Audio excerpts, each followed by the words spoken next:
Another leader or a party's family that could be in trouble of the Enforcement Directorate, and that is on Lalu Prasad Yadav and Tejashwi Yadav. Trouble is mounting for the leaders, and a day after, Lalu Prasad Yadav was questioned for nearly 10 hours by the agency in Land for Job scam allegations case.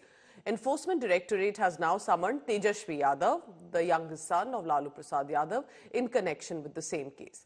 A Delhi court has also issued summons to the former Bihar Chief Minister, Rabri Devi, wife of Lalu Prasad Yadav.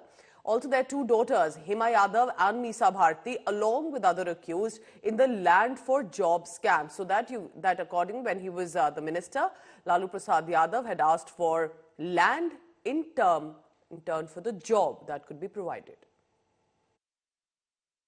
Bharatiya Janata party भारतीय संस्कृति और सभ्यता की दुहाई देती है, लेकिन भारतीय संस्कृति में बुजुर्गों के प्रति सम्मान की बात कही गई है। लालू यादव जी देश के सबसे बड़े नेता भी हैं, साथ ही बीमार हैं। सब लोग जानते हैं उनका किडनी ट्रांसप्लांट हुआ है, और ऐसी हालत में उनके साथ जिस तरह से कि लंबा किया जा रहा है, ये संवेदनहीनता की प्रकाष्ठा है।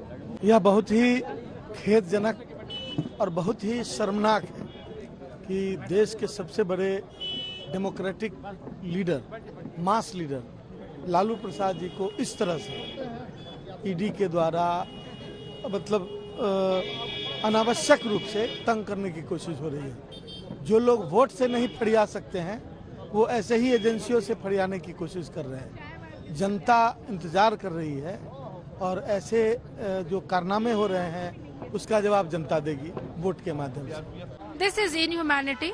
एक बीमार व्यक्ति है, सब जानते हैं, सिर्फ मैं नहीं जानती हूँ, सब जानते हैं। Kidney transplant, bypass surgery, timely दवा, टाइमली खाना, और उनको वो 9 घंटे तक बैठा करके रखती है। This is complete inhumanity. और लेकिन हम लोग भी डरने वाले नहीं है, हमारे राष्ट्रीय अध्यक्ष भी डरने वाले नहीं है, वो लड़ेंगे। यही ईडी केस क्लोज करती है। 2 साल पहले यही ईडी को केस क्लोज कर दी थी। बीजेपी से आदेश आया, केस ओपन कर दी।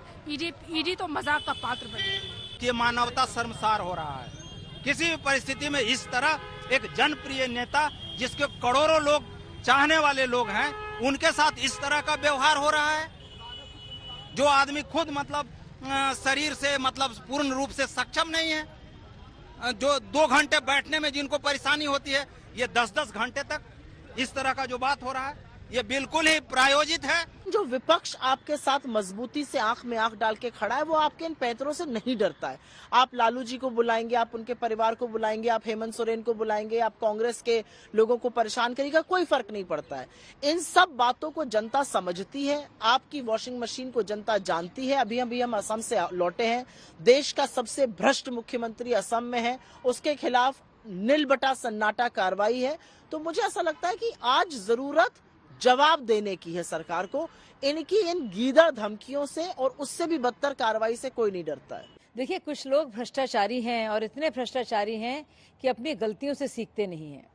लालू प्रसाद यादव को कन्विक्शन हुआ है, यानी कि उनको मनाही है कि वो लड़ भी सकते हैं इलेक्शन। इसके बावजूद उन्होंने क्या सीख अपने परिवार को दी है? तो एक तरफ भ्रष्टाचार, दूसरी तरफ परिवारवाद, पूरी तरह से इन दोनों का एक मिश्रण है RJD. The opposition is under a misconception that the opposition leaders are above the law of this country.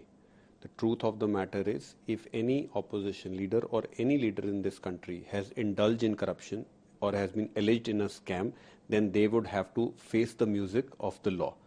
Lastly, the opposition allegation of vendetta politics has become stale, repetitive, overused, and this allegation of vendetta politics has also been outrightly rejected by the Supreme Court of India, which dismissed the joint petition of the opposition.